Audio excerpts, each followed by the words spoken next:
Reading of the sunshine announcement. Notice of this meeting was given in accordance with the Open Public Meetings Act by posting notices in City Hall and sending notices to the Times newspaper and the Trentonian on December 18th, 2023. The folks that came in a little bit late, we're going to shift the agenda around a little bit to accommodate both Evangeline and Lou by front loading our action items. We'll go through the reports because that's usually pretty quick, and then we'll go right to Lou's report where we do have to have some discussion and some votes. And then the chair report is really a lot of update reports that I've talked to some of you about as the month has gone on, but that's just update stuff. So with that, the minutes of the December 6th, 2023 meeting, did everyone have a chance, I hope, to review those? I will make a motion that we accept them as circulated. Do I have a second? Yeah, I'll second. Thanks, Dan. Any discussion on those minutes? Madam Chair. Yes. Unfortunately, I've been trying for quite a while now. I can't download that zip file. So I don't have it. I can't see any documents. So I'm going to abstain from everything that's in there unless I can get a copy of it. I can't open it. I mean, I can't download it. There's a lot of documents in there. Shoot. Yeah, it won't let me. I've tried like 10 times. I've been trying for a while. I just can't get it down. It says, oh, now it stopped. Ain't that always the way? What happened? Oh my. It opened? Yeah, I've been trying for like a half hour. It wouldn't open up.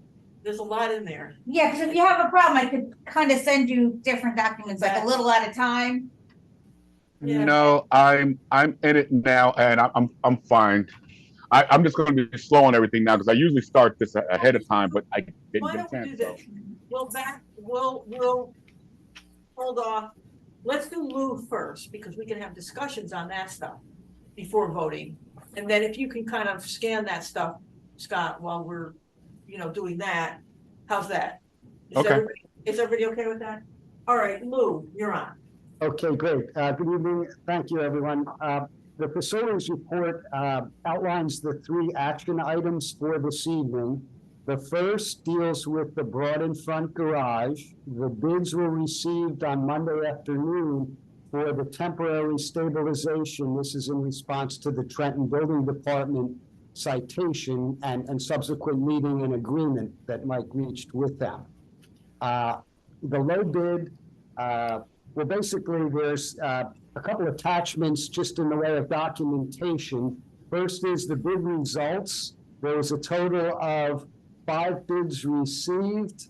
The low bid being Seal Creek Contracting, which was a bidder that has worked with the Parking Authority in the past. Their Seal Creek's adjusted bid is $31,130. That reflects the base bid, and there was a contingency on the bid form of 10% of the amount bid. So that total $31,130. It was $28,300 low bid. I believe Mike has well, first off, the THA Consulting, the engineers have reviewed the bids. They have provided the recap and made a recommendation. They indicate that Seal Creek's bid is complete and recommend award. I do concur with that, and I believe Mike reviewed the bid documents today. Mike, did I see an email indicating they looked okay, the package? Correct. So, so we do have a responsive bidder at a very reasonable price. I had budgeted originally when we discussed this, I thought it might approach 6 figures. The cost of the hard construction work plus the design will not exceed 6 figures. So I think the bids, they ranged from this low bid of approximately $31,000. There was a $56,000, a $66,000, a $73,000, and a $205,000. So those were the bids received. Recommend the award at $30,130. And there are some unit prices as part of the contract. If the work is needed, we have unit prices for quantities of work that's been identified as part of the bid form. So that's what I'm seeking approval on, is the award. to Sealcrete for the broad in front temporary stabilization, and that's in accordance with the drawings that were developed by THA Consulting. And certainly open to any questions. Just a question, the Marv waterproofing, what is that? Let me give you a quick, this is my suspicion, Patricia and I spoke earlier today, and again, this is just me off the cuff, but we had there's public reporting of construction bids, and a couple of the reporting services contacted us, and I think they asked for a budget, and I think we put 200,000. So I think what Mark did is he saw the budget and figured, well, I can do it for 200,000, and just basically provided a responsive bid, but it wasn't a competitive bid, if you follow. I think he wanted to respond, but I don't think they wanted the job per se. They probably are busy and may have some other factors, or didn't get bid prices that were competitive, to position them to be competitive. Because they did need trade contractor pricing for some shoring and some other work, steel fabrication work as well. So he took some indication that it might be 200,000 and doubled it? Well, no, I think, didn't he come in at I think it was 205? Yeah. No, I say 398. What am I looking at wrong? Oh, no. You're looking at 56,398. It's fine. What are you talking about? I'm looking at this. Oh, you're looking at a whole different page. I'm looking at the attachment to the THA Consulting letter that conveyed the thing. And then there's a column, the last column says Marv waterproofing, 437,800. Was that? You're right. You're right. Oh, you know what, Ann, I'm sorry. Yeah, he must have been. I thought I had a handwritten sheet that was sent to me. That's what I used. Yeah, I had it too. That's the one that I had down with the 205. Okay, yeah, that's a different number. I thought the number I have, I'm sorry, is in my report. I think it's 205. Yeah, it is. The 204, 750. Maybe there was something else written differently. There must have been. This was based on the D-scope by, the bids were taken back to the office by THA and analyzed, and this resulted. So I'll have to ask him. I didn't pick up on that, Ann, honestly. It doesn't matter. We're not, it just kind of blew me away. Like, yes, yeah, I didn't notice that. You're right. I'll find out. I'll speak with, they stopped over at Weed Man's before they submitted it. Yeah. Something Weed Man's. Just insane. I mean, the differentials are striking in any event, but that's just insane. So THA is feeling like this is going to get us what we need in terms of the shoring. Correct, and apparently he did speak to Sealcrete to confirm the scope was understood after the bids were received, what they typically call a D-scope discussion, to make sure all the elements and the quantities are correct, that they understood the bid and provided it, in responsive to the drawings. All right, well, in the interest of moving this along, I'll make a motion that we accept the THA and Lou recommendation to go ahead with Sealcrete contracting. Is there a second? Second. Question though. Yeah, now discussion, Evangeline? Yes, question. Just based on what he said that they were asking Lou, I believe you had said somewhere in the neighborhood of, was it $31,000 they were looking for? Yes. Correct. Wasn't this supposed to go out to bid? Well, yes, so the backstory, what happened is we solicited bids, the public bids went out, was it right around Christmas time? We had a pre-bid meeting, which was not mandatory, but I believe 4 of the 5 bidders attended the pre-bid meeting. That was held at the site on January 11th. And then there's a period for what are called RFIs, requests for information from the bidders. If there's any, uncertainty or questions, they would submit those, and those are then responded to all the bidders. There were no RFI questions, so the bids were due on Monday, the 22nd, and we received the 5 bids. And then after the analysis, Sealcrete is the low responsive bidder, bidding that same set of documents as the other 4. And they've given the most competitive price, and they've included all the elements of the work, including a bond. We do have a requirement for a performance bond. They put a 10% bid bond in to confirm that they were a qualified bidder. So we have all the appropriate documents. Their bid was reviewed for completeness. And so that's why we brought it to the board this evening for action. They likely can start the work in a few weeks. There's some fabrication work before they can actually work on site. But we can respond to Trenton to indicate that an award has been made, and then the fabrication work is underway before work in the field can start.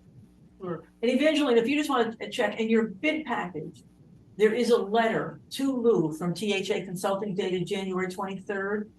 And that summary is attached to that letter. It should have went separately. Which is a little spreadsheet with Lou. It should have actually went yesterday. Because You- Lou got it from me. Right, it was late. We got it yesterday afternoon from the engineer. About 2:30, 3 o'clock, I think Patrice sent it out to everyone. Yeah, so it might not have been, it was email. not in the zip folder, it was a later. Or, email. and also it was not in your file that, your packet that you received, your hard copy. That's Because what I was going to say. Lou, if I may ask, can you send us the material that you received from the bidders that Certainly. you considered? I will resend that email. It's my facility report, and then a separate email had the attachments for the bid from the engineer. Yeah. I will resend those. Yeah, it's been nicely detailed by, the 6 elements of the work to be done. So that attachment, which was a separate email. One more comment question that I have to make about this here is, this is based on the recommendation about structural shoring up or so, monthly inspection reports that are required on this facility before demolition. But yes, you are correct. And the monthly reports have been being produced and submitted by THA and through Mike's office. And then the structural work that you're referring to is correct. This is in response to their requirement to, in essence, stabilize the building before the demolition occurs at some point in the future. And that's what this is, the temporary shoring and stabilization work within the structure that will be undertaken for this $31,000 bid. And so the last comment that I have to make on that is, having read the material from that last meeting and previous to that and today, I'm just wondering if this is not a penny wise, pound foolish investment to embark on. Why not, find ways to just demolish this property?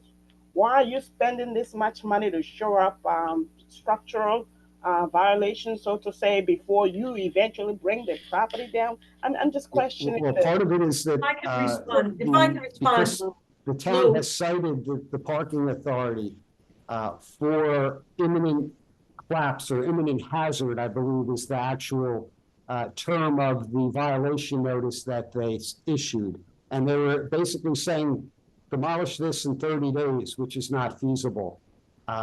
Ideally, we pursued the parking authority, met with the was Lou, 2001. Lou, if I can just Yeah. intercede here. We have gotten the prices to demolish the deck anywhere from 3 to 4 million. We don't have that money. Right. So we just simply can't do what you seem to be recommending. Unless you know somebody that we don't know that could write that check. So So it's a financing and timing issue, basically. Yeah.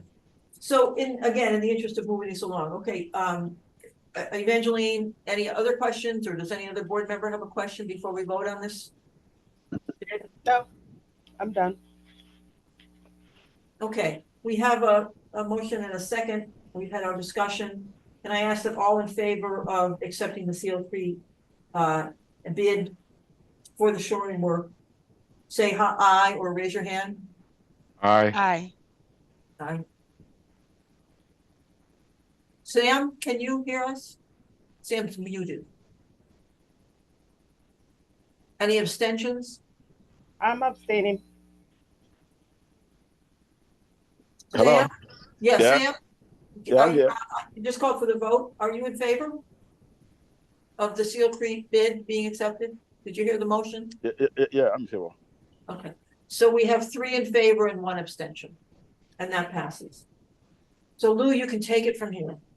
Great, thank you. Okay, Thank the you. next, the next two action items are both related to the final closeout of the Hanover Street elevator project. And there is backup that came with the facility report. The first item that I would bring the board's attention to is the final change order. It's indicated as change order number 22. It's a deduct of $65,000, so it's a credit to the contract. And that is for $30,000 of unused owner's allowance, $15,000 of unused unit prices, and $20,000 of line striping work that was omitted from the scope of the work. So the total of $65,000 credit was applied to the previous contract balance, which is all documented on page 2 of the facility. I'm sorry, actually pages 2 and 3 of the facility report. And it results with the $65,000 credit applied, a final contract value of $961,255.70. And payments to date were made in the amount of $879,164.17. So there's a balance due to the contractor of $82,091.53. And so I'm seeking approval to accept both the credit change order and to accept the final requisition for payment, and in turn processing of that payment check. And this will close out that project. We have all of the final closeout documents, the warranty, et cetera. So I think we're good to close it out and accept it and issue final payment. And the city signed off on this already too, right? That is correct. That was May of 2023 was the final city approval. It's taken this long for final paperwork and punch list work, since then. So the operation of the elevators have been both in service since May and pretty flawless, as I understand it. We've had very few service calls or downtime. Okay. All right, so in that vein, I will make a motion that we, per Lou's facilities report, approve the final change order, the deduction, the amount of $65,000. Well, wait a minute, do we have to vote separately on number 2 and number 3, Michael? Probably should, just for clarity purposes. So I would suggest the change order be accepted first, because that's incorporated into the final payment. Right, that's adjusting the contract value down by $65,000. Okay, so I'll make that motion that we do take the change order that would adjust the contract down by $65,000. Do I have a second? Second. Thanks, Scott. Any more discussion on that? All in favor, say aye or raise your hand. Aye. Aye. Aye. Aye. Okay, and Evangeline? Just on the issue of the reduction of the whole contract by $65,000? Yes. Yeah. So that's unanimous. Okay. And Lou, you already covered number 3, and in the interest of moving us along, I will make the motion that we approve the final requisition for the payment due to J.H. Williams for the Warren Street Garage Elevator Project in the balance amount of $82,091.53. Do I have a second? Second. Thanks, Libby. Any discussion on the final payment part of it? If not, again, in the interest of moving us along here, all in favor, say aye or raise your hand. Aye. Aye. Aye. Aye. Any abstentions? I will abstain. I've had issues with change order requests based on this contract severally, so I'm going to abstain. Lou, with that, I think those are your action items, and I think those are the gist of our action items. We said we would jump around this agenda a little bit, and in that vein, I think I want to go into the chairperson's report about the Broad and Front Garage item specifically. By way of update, folks remember that we have two grant things happening. The first was the asset activation grant. We had initially submitted a 12-month project. The asset activation grants are intended to be 6 months. You can get a 2-month extension, which we did. That took us till December. They asked us simply to give them a final report.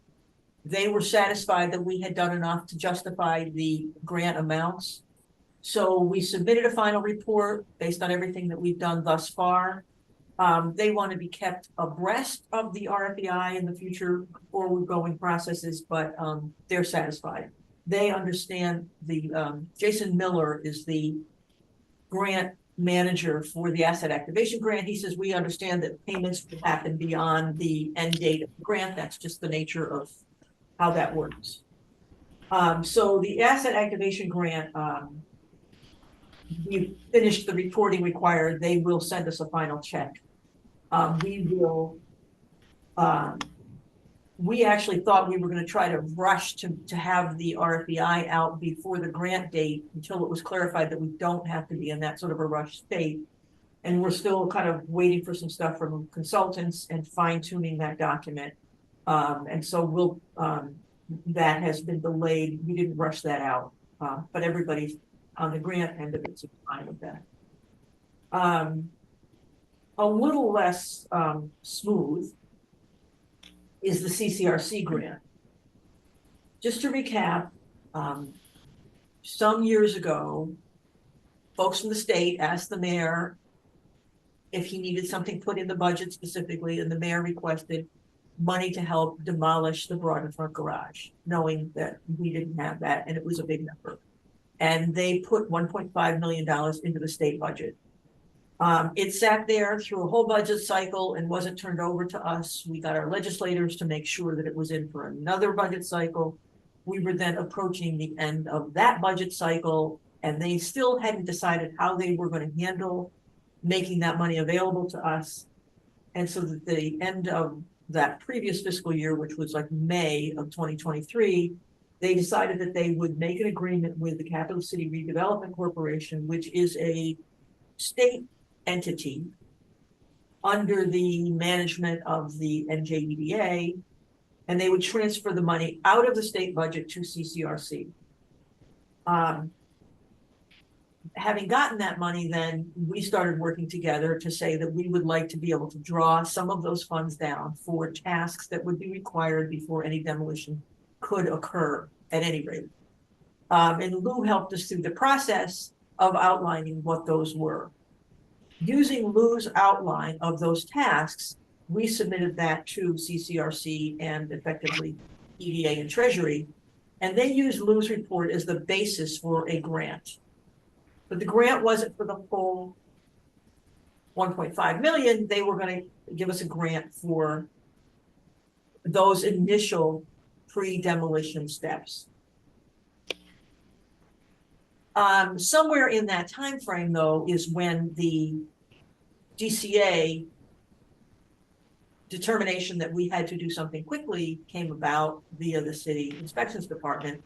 We had to appeal the 30-day requirement, and we took a couple of different shots at negotiating a process on that. Michael, thank you very much, was very central to those discussions.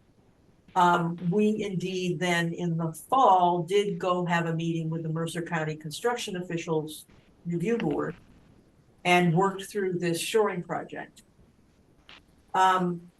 And moved ahead with THA Associates as per that request. With that said, we then were surprised to receive, okay, and then we were asked to do a periodic report. When we did the periodic report to the grant manager, we itemized the bids that had been received, the expenses that we had, Michael's time to go before that board and to prepare documentation. We also met with the city interim code enforcement official So all of that was presented with the THA report, that very lengthy multi-pictured report. And then I guess it was a week or two ago, we got a letter saying that they didn't think that that conformed with what was in the grant, and they weren't going to acknowledge that. But we could ask for an extension and they would discuss it. So we,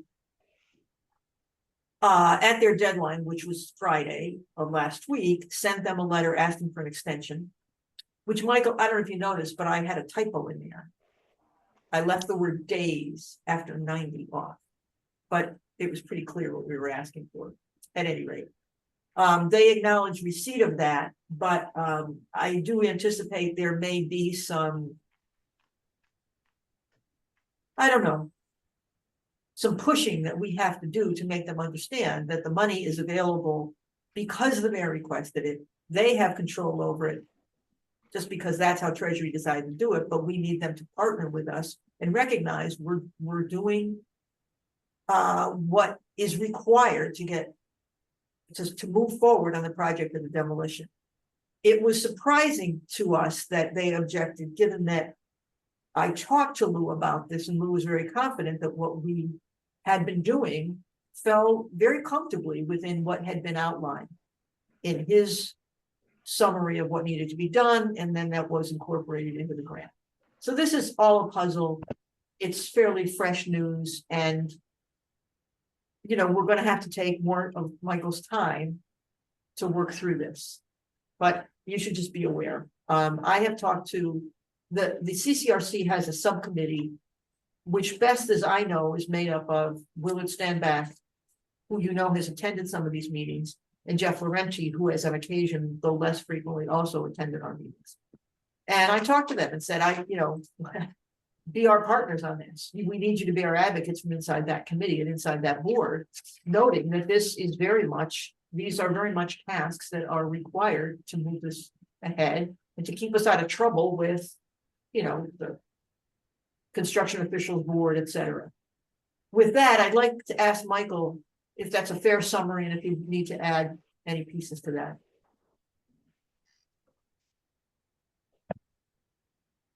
I think that sums it up. Yeah. I mean, I think that we can engage the mayor and our legislators, whoever is happy, you know, whoever is necessary to push if we get pushback. But, you know, it's just one of those kind of, to me, stress-inducing bureaucratic things. It reminds me why I never worked in bureaucracy. Lou, I'm not sure if you were aware that that had happened.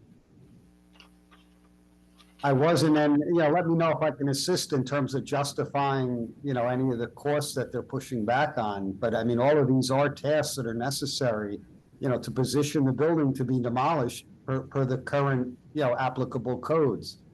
You know, next step is elevators and then testing for, you know, contaminants, you know, hazardous materials before the building could be demolished. So. Okay, well, keep doing what you got to do to get that queued up, because you know, we're going to get this money one way or the other. It's not theirs. They're only kind of stewards of it, if you will, and we're not doing anything crazy. Right. Madam Chair? Yes. Did they elaborate as to, you know, what their feelings were or how it did not, you know, link up with what was, yeah. Did they say anything? Not at all. Did we put that in the package? I put everything in the package. Where would that be? Let's see. Yeah, it's in there. So that's the first thing that, no, it should all be in there. It was a very brief email or letter from, It should be on the back of that. Okay, so if you get when I printed it out, no, actually, Patrice printed this package. It was a letter January 9th from Catherine Nichols, and it doesn't give us any specifics. She just says this isn't what the grant called for. Have a comment. But pardon me? Yeah. She says, while CCRC very Based much on that same letter that you are. Yeah, so we wrote a response on January 18th, but Yeah, so you can read that letter. She didn't specify what their objections were. She just said it doesn't match It appendix and B. they did.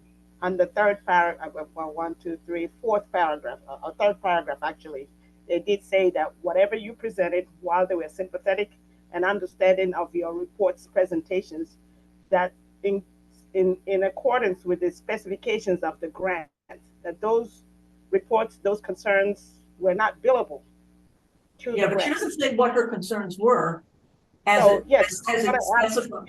you, did they ever give you? Did they ever specify in that grant what their specifications were in the Yeah, appendix that they are yeah. referring to in the letter? The appendix B was basically a document that Lou generated. You know, we gave them what needed to be done. Lou generated that outline. That was incorporated into the grant. And as we proceeded with working with THA and doing what we need to do with the county construction board, we were talking to Lou, and he says, this all fits within what I outlined. Unfortunately, I don't have the document in front of me, but from memory, there was a line item for pre-demolition tasks, one of which was to hire the design professionals, because in order to bid the project publicly, we have to have a PE, a professional engineer, or an architect that's licensed in order to produce the documents that we need to go out to bid. So that was part and parcel of the budget that was provided for the pre-demolition tasks. Well, I can actually read you the sentence, Lou, eventually. It says the submitted progress report included information related to expenses and activities regarding pre-demolition structural assessment, attorney cost, fail zone assessment, stabilization, and monthly structural inspections. And they're saying, while CCRC very much appreciates understanding the full range of activities associated with this property, as it is a critical redevelopment parcel, the information submitted in the 4-month progress report does not align with the scope of the work defined in Appendix B. So, you know, we probably didn't say fail zone assessment. Well, I don't know that we, honestly, I don't know that we knew that that was a requirement until Michael ultimately met, which was what, the end of October?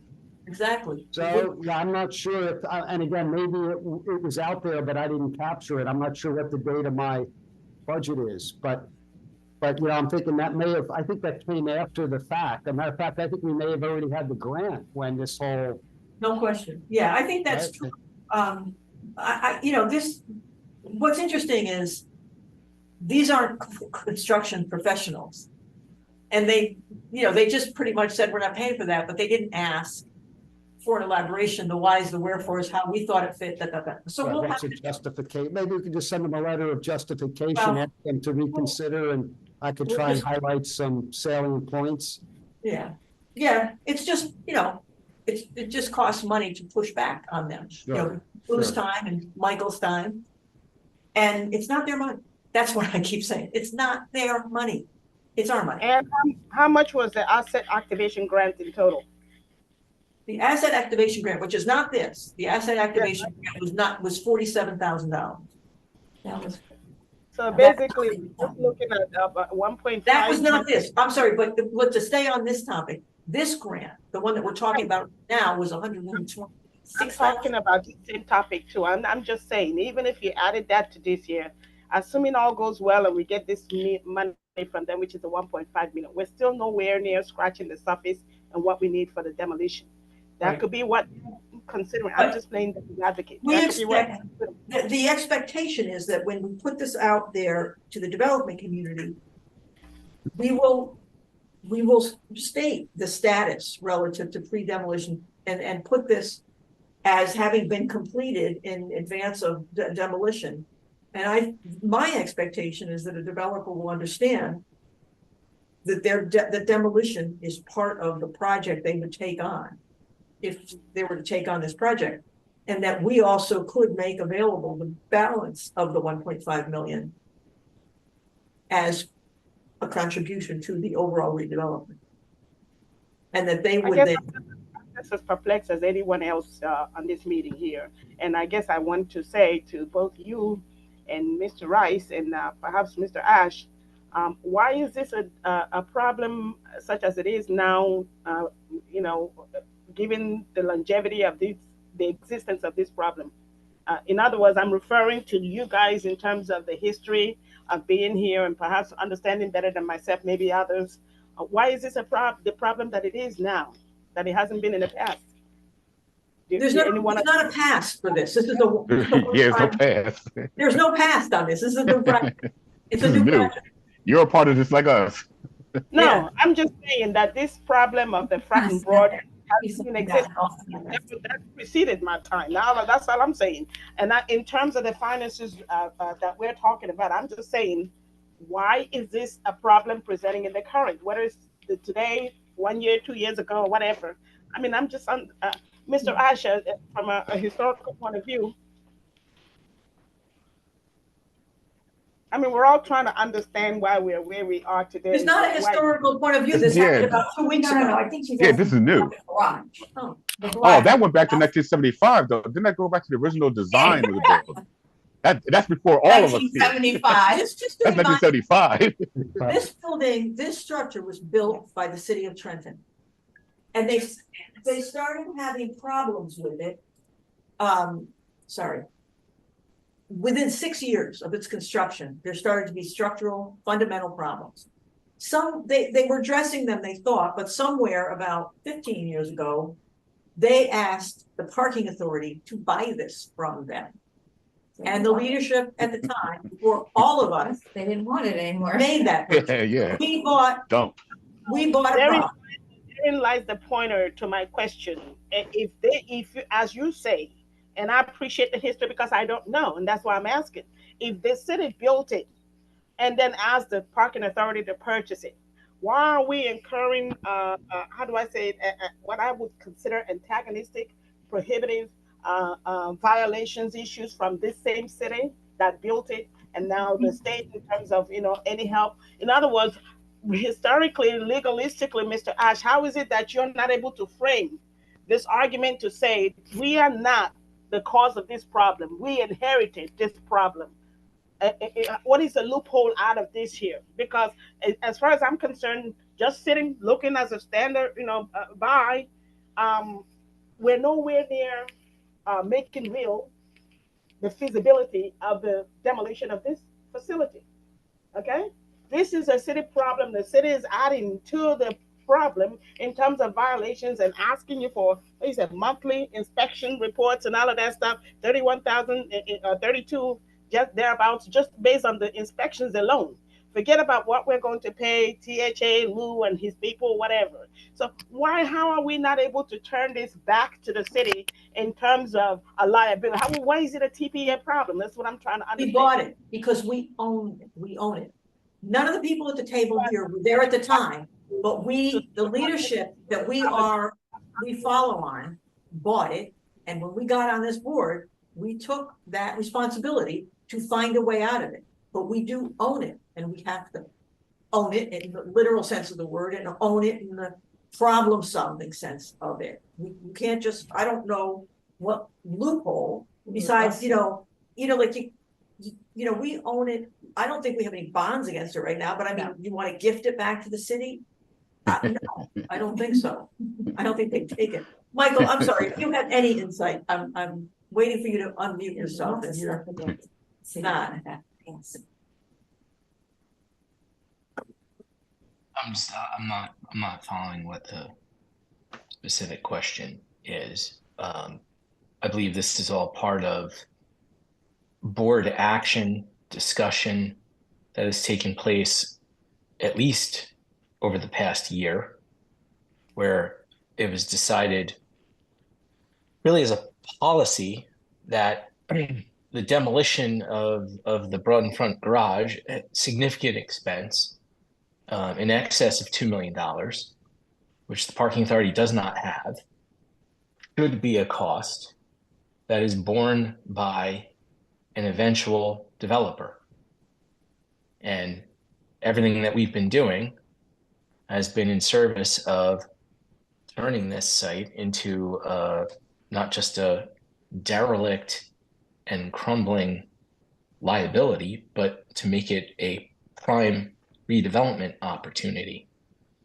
The only thing that has changed is someone at DCA looked at the structure, thought to themselves that it needed immediate engineering controls so that it didn't fall down, and involved the city building inspector. Now, the city building inspector is not exactly an employee of the city. They report to the state, the DCA, and they issued violations in March of 2023. And we've been dealing with those violations on appeal to the construction board, which I think we resolved in October, but they require a certain level of interim engineering control before the entire structure can be demolished at someone else's cost. Is that a fair summary, Madam Chair? I think so. It is, but I think that's not what Evangeline's speaking about. I think it's more rhetorical than anything else. It's like, you sell me a lemon car and it's a derelict on the street. I buy it off you, and then you give me a ticket for it being on the street right after that. And it's like, well, wait a minute, I just got it from you. You dumped it on me, and now you're going to fine me for having it. What kind of, what can we do to give it? You can't give it back to them, but they're the ones we bought it. They constructed it. They knew about the problems. We bought it, understanding the problems. So I don't know how you can get in and out of this, but it's kind of silly to say that they're going to turn around and poke their finger at us, knowing that they sold us, a building that should have been demolished way back in 1975 or 6 years thereafter. But I know it's on us now because we bought it. But so maybe it's just rhetorical. And we did use it. We did use it for a period of time. Yeah, we did. And so we did get revenue from the garage. It was part of our inventory until I think there was maintenance that was required because there was some deferred capital expense. And when that scope of work was considered and an estimate for that scope of work was provided, it exceeded the revenue, and it was determined that the economic life of the structure was at an end, which is different than the physical life of that plant. And now we've been for years discussing how to demolish it, the steps required to demolish it. And during that discussion, it suddenly became an emergent and imminent life safety issue that we now have to address. Right. So it's not just this, long-term liability. It is now a, very present liability that we have to address with these interim and temporary engineering controls.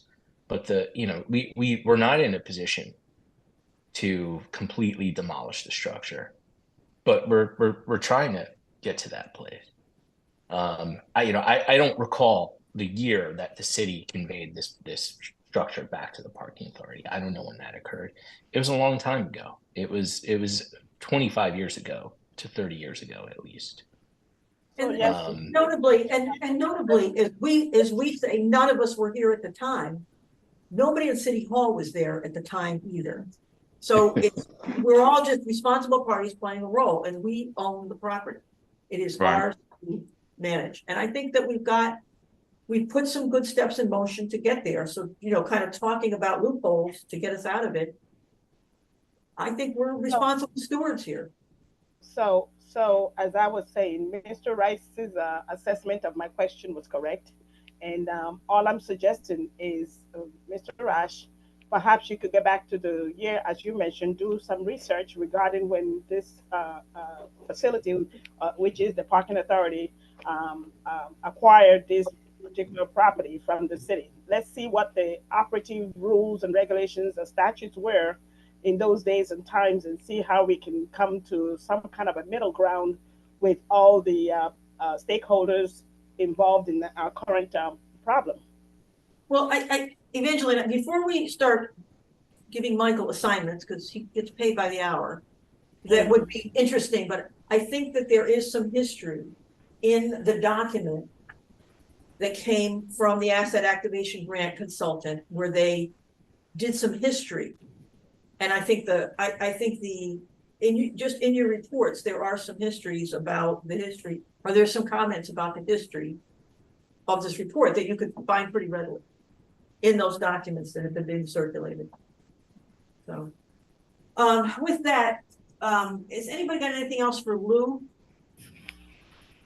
Because if not, you can hang in or not, Lou, depending on your availability, but I know you're racing, so. Great. Well, I'm still good on time for a moment. If I could offer one comment, and I will gladly tomorrow email them, but there are a series of reports, engineering reports that the TPA has electronically that give the history of when the building was acquired and some of the engineering issues back from the 70s when it was constructed and the remedial work in the 80s.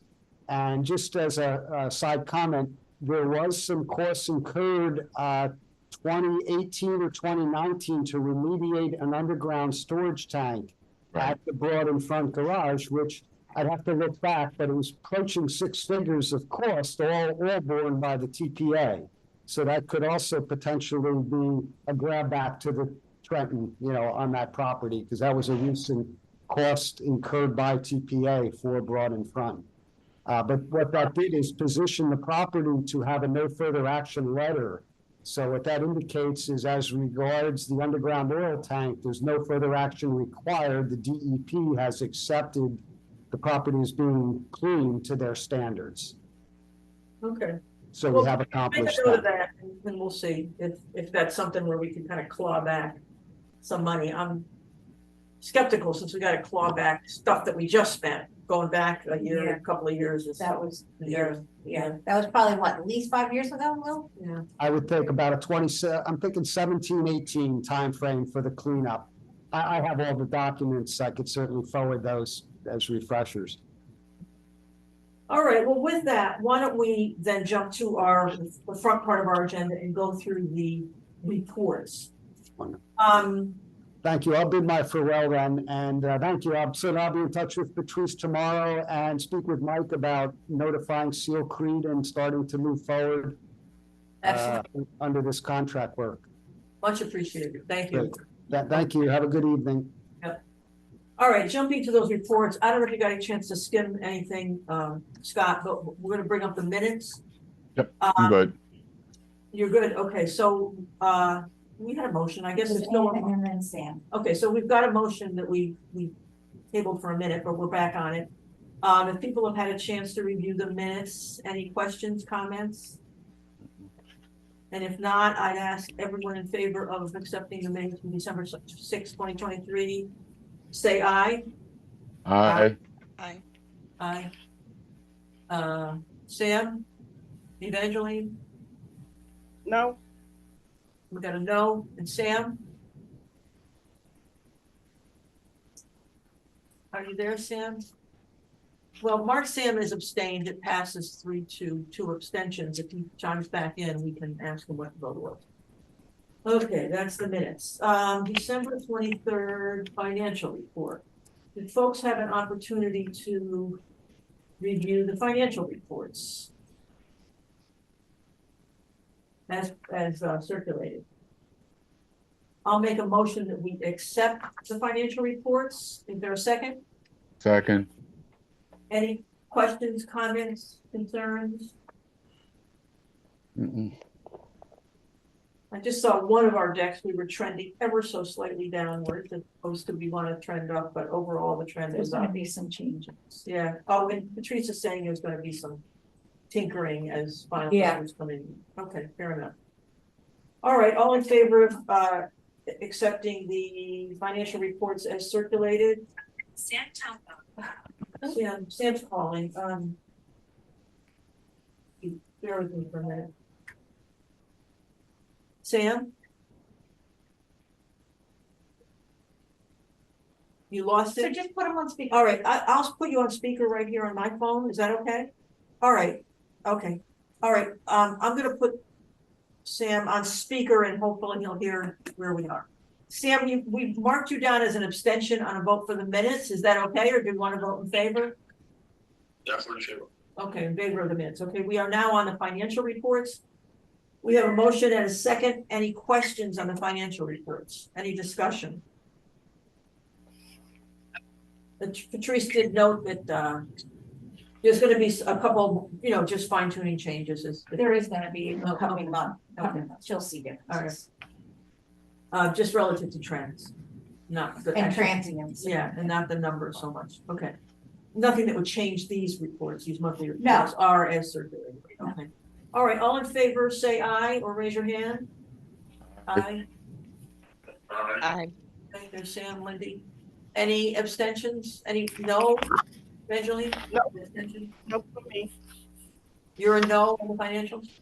Okay, Yes. right, okay. The checklist.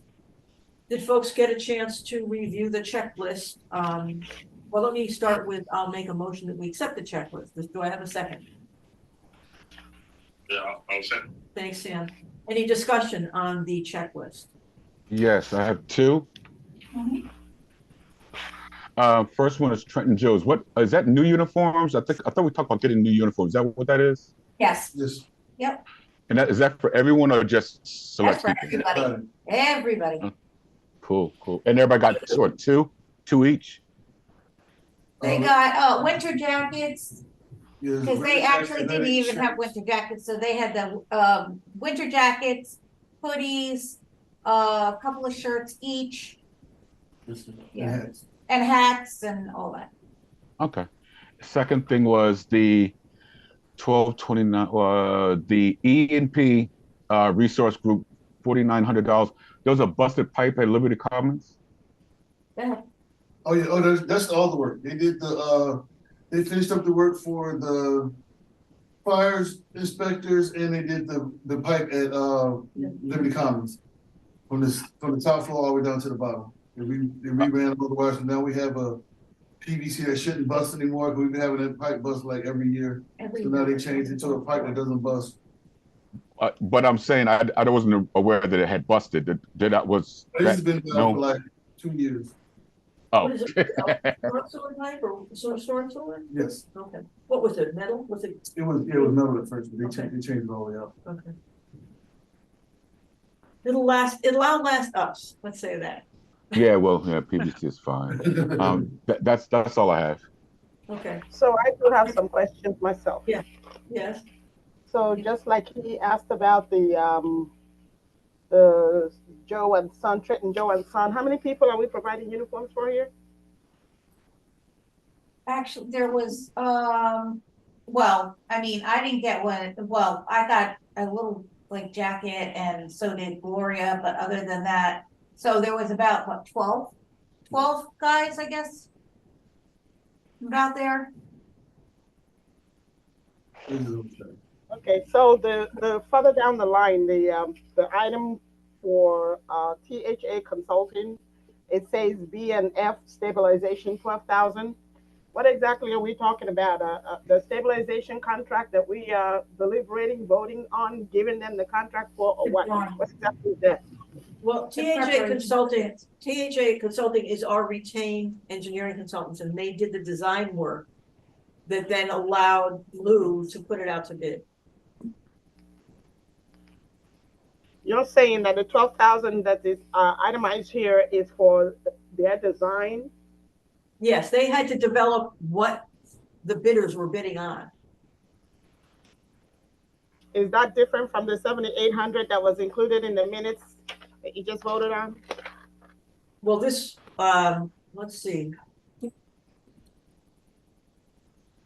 They've been doing work for us ongoing. Yeah, it might have been. It might have been. What we had voted on for last month. Oh, I don't have the financial reports. from last month. No, for the, Okay. They're pretty much engaged. I believe so. Establish the fail zone of the cost of engineering to establish the fail zone of 7,800. And then there was another monthly cost of the $2,600 a month just for the for the quarterly, for the monthly Yeah, they got to come in, inspection. yeah. Yeah, most likely that's all included in that. Yeah. It's an ongoing project and they bill us periodically. So it falls into subsequent They months. have to come out every month until we're done. Yeah. Any questions, any further questions? So going forward, though, we should expect at least another monthly report from them for the ongoing, just because, right? The monthly report. There should be a fee for that as well. Shoring comes in, I think. Up until No, the shoring is come out. complete. I think after the shoring is done, they still have to come out and inspect the garage to make sure that the shoring is holding. Oh, brother. Yeah. Yeah. Okay, if there's no further questions, all in favor of voting on to accept the checklist as presented? Say aye or raise your hand. Aye. Aye. It's a no for me. And a no from, okay, so 4 in favor, 1 opposed.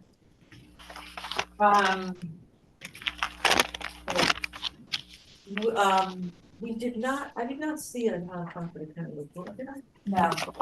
All right, so we did see the Phoenix Advisors report, which is, the forward-looking report to make sure I know it's from them. we are able to, right, so in December, we received a report that took us through November, projecting our ability to pay our bond payments twice a year as required. And while it's always touchy and touch and go, we should be fine. We should be okay. Okay, so having moved through those, we talked about the CCRC grant update while Lou was here. The broad and front garage bid award update we finished already. The asset activation group I addressed. Okay, the HR consultant, Libby, did you say should we plan to finish off with an executive session on that discussion? I would say so. Okay, all right, we'll put that at the end, just to go through. This Charles Schwab resolution was circulated. It's a fairly brief resolution that happens because we always had our reserve funds in TD Ameritrade.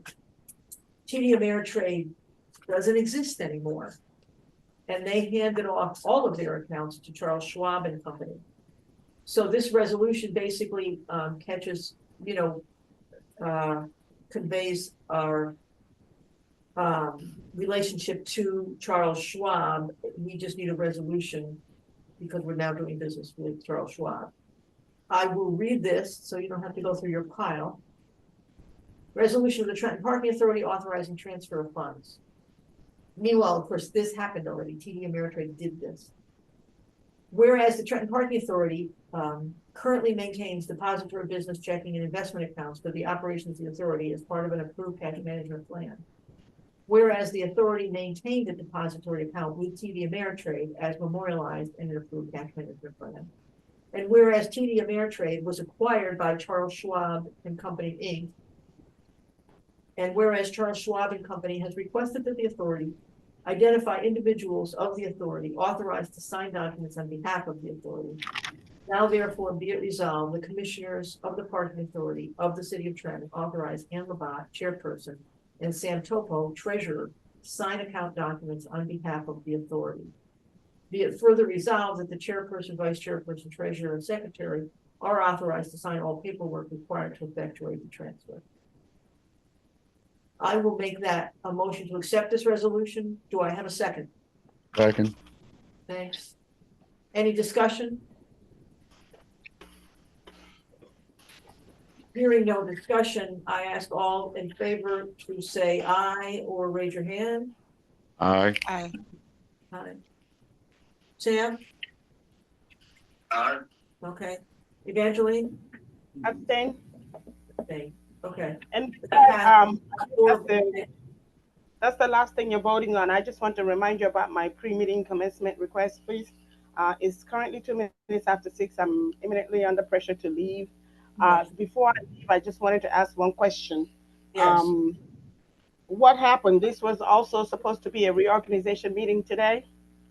No, we have traditionally, we have moved the reorg around, but we have, in my experience, done the reorg to line up with our fiscal year.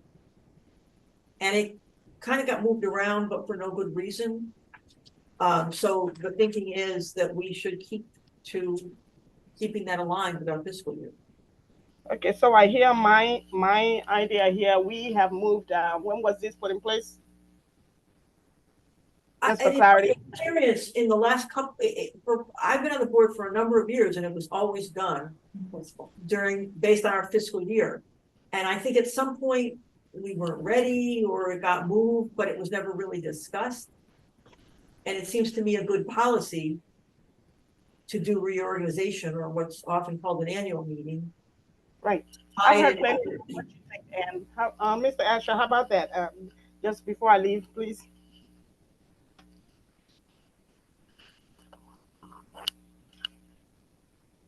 What's the question? The question is the reorganization meeting and what Ann thinks is a good practice and what's been happening, what's the protocol, what's the practice policy in place? When was this put in place? I just want to understand. When was what policy put in place? I was she had asked around the organization meeting based on what Ann thinks and what it is that is in practice in the past versus what it is that we're doing. I'm thoroughly confused is what I'm saying. Can you shed some light on that, or some light of clarity for my personal consumption, maybe other people too? I'm not sure if you heard when she first asked the question, I said that in my experience of many years, we had always done the reorganization meeting in according to our fiscal year, which means it happens in July. And for some reason we had gotten off of that cycle, but it seems to me that it makes sense for a reorg or an annual meeting, what are you going to call it, to be tied to the fiscal year. And so it's not appropriate to do it now. Yeah, even going with that, and you were put in place January of 2022. That repeated itself last year. This is yet another year. And now there's something changing. I came in February. We were all over the place. My first meeting as chair was not a January meeting, it was a February meeting, which just speaks to the fact that it's been kind of erratic. Oh my. I remember that clearly.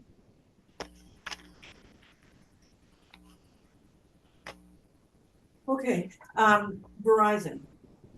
Did you have anything to say, Mr. Ash? I had asked the question. I don't believe I got a response. I didn't mean to. And I just want to know. I can look into that issue. Very nice. Thank you kindly. Last question before I leave. You were going to talk about going into executive session. What was that for, Ann, please? You will recall that we had a personnel matter and we wanted to address it and perhaps bring in a consultant to do some investigation, perhaps mediation about that. And Linda having some. Pardon me?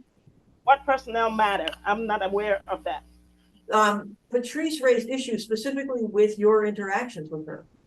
It was a month ago. It goes to the issue of the minutes and whatever. The time when this here happened, okay? You guys did not write anything about anything that transpired during the so-called executive meeting. I'm not staff of TPA. I am volunteer commissioner on the board. I'm not your staff, and I don't have any staffing issues with anybody. What I have is oversight role and any activities pertaining onto that. I don't have any issues with any staffing members. And so that's why it's very much the opposite. A staff member has an issue with you, and we are compelled to address that. A staff member has an issue with interactions with you as a board member, and they lodged a complaint, which we have been remiss because we went down. I believe that issue had to do with some dissemination of information on social media, and you were investigating. Pray tell, what's the result of that investigation? We decided we as a board did not have the capacity, and we were searching for a lawyer or other consultant. Well, we were searching for a lawyer. Lindy had taken that on. We had a few names, And she needs to report to us where that stands. So, and if I can, Evangeline, a complaint was raised. I'll come on camera. A complaint was raised. And so this is you saying that you don't have an issue with the person, Patrice. She raised an issue. It's really it's in the scheme of labor employment issues, it's a small issue. I'm confident that it can be resolved. But we can't, it doesn't really warrant a full blown out investigation. My suggestion was that we have just a sit down, a discussion about it. One of the things that I will say is you are very detailed in terms of going through the documents that are provided on a monthly basis. I admire how thorough you are, but the employee said that it's a burden to them.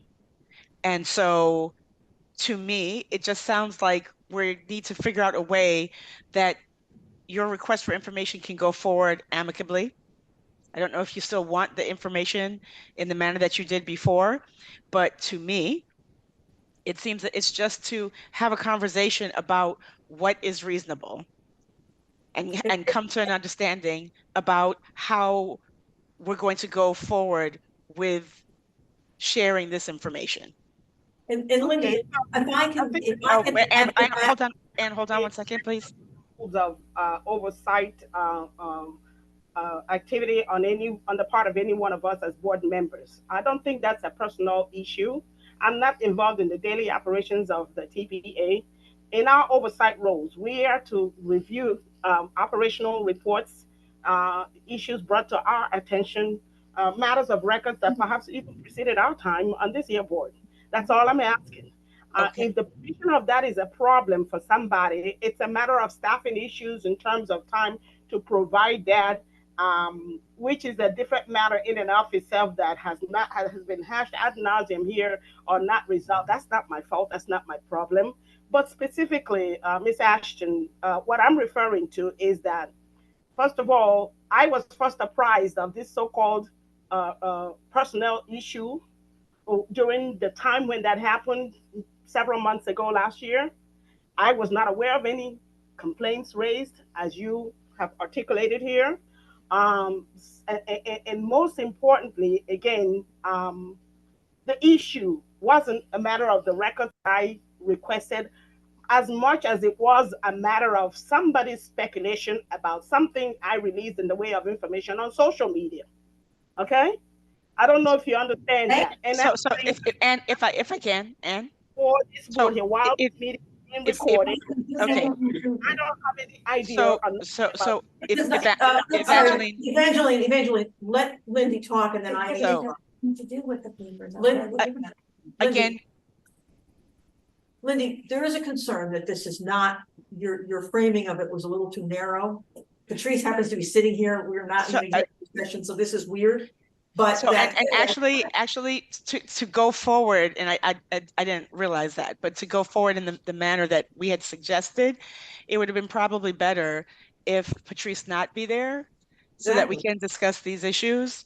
And so okay. So, you know, again, the meetings are recorded. We can go back and, you know, find out exactly what was said, what was communicated.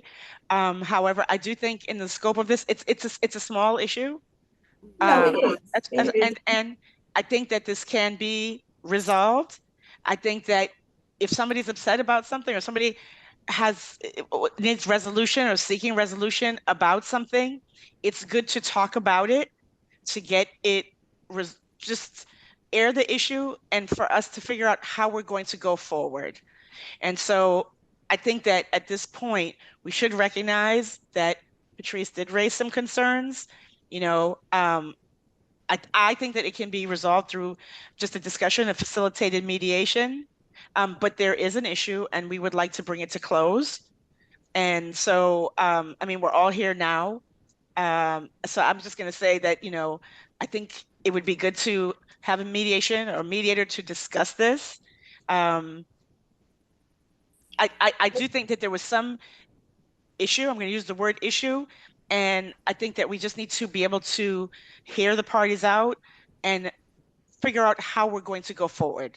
I think there's a situation and we need to figure out how to go forward, whether it's going to be dealt with as a staffing issue or what have you.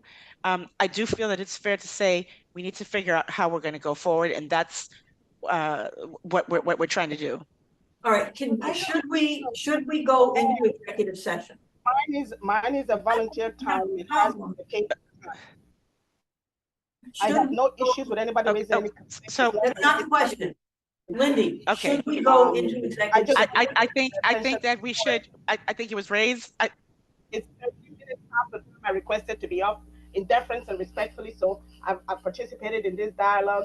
I thought that the human resources issue that you were being vested with trying to help facilitate for the board was about the staffing for the Trenton Parking Authority. I had no inclination whatsoever until I asked this question today that this has to do with me and reservation anybody has about me asking for information. Number one. Two, disseminating some information on social media that was offensive or not agreeable to somebody, which again, as I stated, I know nothing about. So having said that, I've heard all of you. With papers, and it had nothing to do with that. It had to do with the way that you presented Just yourself. hold on. We're not, listen, this is not the time. This is not the time or the place. This is not the time or the place to litigate this issue. There was a recommendation made to engage outside counsel, and that will be discussed in closed session. And Miss Ashton, you think this is simple? Whereas, like I said again, I'm not averse to anybody raising a legitimate complaint. I also, in view of this back and forth exchange, and I am experiencing what I call a negative stick. I'm going to make a motion that we go to executive session. If you can stay with the Evangeline, fine. Second. Okay. All right. All in favor of going into executive session, say aye. Aye. Earlier, I asked for time up, and this is what I asked for, asking for HR executive meeting that I thought had to do with staffing for TP and not me. No, but I'm glad I think I thought you were. I think you were aware because there was an executive session. I'm not aware. And Evangeline, to lose. My time is up, and you cannot drag upon my time anymore because I'm not getting paid for this. Okay, and again, clearly I'm not staffed and don't have any staffing or operational issues with anybody. Okay? I've been told that nobody understands. You don't understand what I'm saying verbally, not in writing. Excuse you. Come on. I think that there was a written complaint. We're trying to get to it. Lindy, we are in executive session. If you have to leave, Evangeline, so be it. Okay, so she left. Let's have the executive session. Lindy. So again, I'm sorry that Patrice was there. I didn't realize that Patrice was we did